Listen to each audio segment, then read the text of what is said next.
Kolluru వెలుమలలో best flat కోసం చూస్తున్నారా? రాధేశ్ కైనే ఎంచుకోండి. ఈరోజు మీరు చూస్తే ఎవ్రీ డే ఒక ట్రైన్ ఢిల్లీకి వస్తుంది క్యాన్సర్ ట్రీట్మెంట్ కోసం. Is it not our responsibility to correct it right time? ఇవి చూసిన తర్వాత ఇక్కడ అక్కడ మీరు చూస్తే వెల్ఫేర్ అని చెప్పి నేను నీళ్లు ఊరికే ఇస్తున్నా, కరెంటు ఊరికే ఇస్తున్నా, ఇవన్నీ చెప్పారు. కానీ భవిష్యత్తును అంధకారం చేసే పరిస్థితికి వచ్చారు. ఇక్కడ కూడా మన రాష్ట్రంలో మీరు చూస్తే అక్కడ కొద్ది టైం తీసుకున్నారు, కానీ మన రాష్ట్రంలో 5 ఏళ్లలోనే బటన్ నొక్కే కార్యక్రమానికి విసుగొచ్చే పరిస్థితికి వచ్చారు. వీళ్ళ అరాచకాలు అద్దులు లేకుండా పోయే పరిస్థితి వచ్చింది. ఎగో ప్రాబ్లమ్స్ కూడా చిన్న పెద్ద లెక్క లేకుండా ఇష్టానుసారంగా మాట్లాడడం, ఆ గర్వం, ఎగో, ఏదో ఎక్కడి నుంచో వచ్చినట్టు ప్రవర్తించడం, ఆ హంబుల్నెస్ లేకుండా పోవడం, ఇవన్నీ జరిగాయి. ఢిల్లీలో జరిగిన liquor is nothing compare to Andhra Pradesh. ఎవరైనా సరే లిక్కర్లో ఇన్వాల్వ్ అయిన వాళ్ళు ఇంతవరకు ఆ ఫ్యామిలీస్ కూడా బాగుపడవు. అంటే అది పాపిస్ట్ డబ్బులు. రెండోది, పేదవాళ్ళ ఆరోగ్యాన్ని సర్వనాశనం చేసి మీరు ఎంజాయ్ చేయడానికి ఎవరిచ్చారు మీకు అధికారం? రూలర్స్కి. మామూలుగానే లిక్కర్ అనేది నేనున్నప్పుడే ఈఎన్ఏ ఎక్స్ట్రా న్యూట్రల్ ఆల్కహాల్ తయారు చేశాను 2 times న్యూట్రలైజ్ చేయడానికి. ఎందుకు? అందులో ఉండే ఇంప్యూరిటీస్ అన్నీ పోవాలి, కొంతవరకు అనేది అవుతుందని. ఇప్పుడు మీరేం చేశారు? రా లిక్కర్ ఇచ్చే పరిస్థితికి వచ్చారు.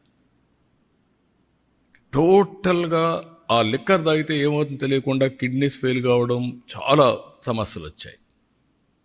సిస్టాన్ని మొత్తం సర్వనాశనం చేశారు. డిస్టిలరీస్ లాగేసుకొని డిస్ట్రిబ్యూషన్ అంతా వెళ్ళేసేసి సెకండ్స్ అమ్మి ఆడ నుంచి ఎక్కడ చూసినా ఆన్లైన్ పేమెంట్స్ లేకుండా చేసే పరిస్థితికి వచ్చారు. ఇక్కడ మొన్న చూశారు మీరు ఋషికొండ దేవతలు అక్కడ ఇది చేశారు, మెడిటేషన్ చేసి అక్కడంతా నివసించిన ప్రదేశం మనం చెప్పుకుంటే ఆ ప్రదేశంలో పోయి ప్యాలెస్ కట్టుకోవాలని, ప్యాలెస్ కట్టి నేను బ్రహ్మాండమైన ప్యాలెస్లు కట్టానని చెప్పిన పరిస్థితికి వచ్చారు. అక్కడ కూడా ఢిల్లీలో శేష్ మహల్ ఇదే మరిగా పెద్ద లగ్జూరియస్ ప్యాలెస్ కట్టారు. అక్కడ ప్యాలెస్ లేకపోలేదు, ఇక్కడ ప్యాలెస్ లేకపోలేదు. This is where public are very intelligent. ఇక్కడ మాట్లాడితే ఇప్పుడు కూడా మాట్లాడుతున్నారు. 10 లక్షల కోట్ల రూపాయలు అప్పులు చేసి మేమేదో ఇచ్చాం, మీరు ఇవ్వలేదు అనే మాట్లాడే పరిస్థితికి వచ్చారు. ఎంఆర్ఓ ఆఫీసులు తాకట్టు పెట్టి, లిక్కర్ని 25 ఏళ్ళు తాకట్టు పెట్టి డబ్బులు తీసుకొచ్చి ఇచ్చి మళ్ళా మీరు అవన్నీ మాట్లాడుతుంటే ప్రజలకు గుర్తుండవనుకుంటే ఇది చాలా పొరపాటిది. అందుకే ఇక్కడ కూడా బటన్ నొక్కే కార్యక్రమం సక్సెస్ కాలేదు. ఢిల్లీలో కూడా ఏవైతే ఫెయిల్డ్ మోడల్స్ ఉన్నాయో ఆ మోడల్స్ కూడా ప్రజలు ఆమోదయోగ్యం చెప్పలేదు. 27 yearsకి ఆ ప్రభుత్వాన్ని పంపించి చేసే పరిస్థితికి వచ్చారు. కానీ బాధ ఏంటంటే నేను ముందు ఒక డేటా మీకు చూపించాను.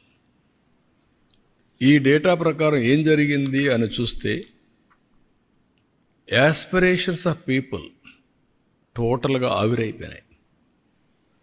కోరుకున్నారు మాకు సంక్షేమం కావాలి, అభివృద్ధి కావాలి, ఉద్యోగాలు కావాలి అని కోరుకున్నారు. ఓటేసిన పాపానికి వీళ్ళు కాటేసే పరిస్థితికి వచ్చారు. వాళ్ళ భవిష్యత్తునే కాటేసే పరిస్థితికి వచ్చారు. ఇప్పుడు దాంతో ఏమైంది? ఈరోజు వీళ్ళందరి భవిష్యత్తు చూస్తే వాల్యూ ఆఫ్ టైం నిన్న రాదు, 1 సంవత్సరం టైం పోయినాక రాదు. విలువైన కాలాన్ని పోగొట్టుకున్నాం. దాన్ని రికవర్ చేయాలంటే ఇంకా చాలా సమయం పడుతుంది. విధ్వంసం చేయడం చాలా సులభం, దాన్ని నిర్మాణాత్మకంగా పనిచేయడం చాలా కష్టం. ప్రతి ఒక్కరూ మాట్లాడుతూ ఉంటారు, ఇవన్నీ ఎక్కడ అవుతాయి, మాకెందుకు అవన్నీ, ఇవన్నీ వస్తాయి. అలాంటివన్నీ చేసి మొత్తం ప్రజల అవకాశాలని పూర్తిగా సర్వనాశనం చేసే పరిస్థితికి వచ్చారు.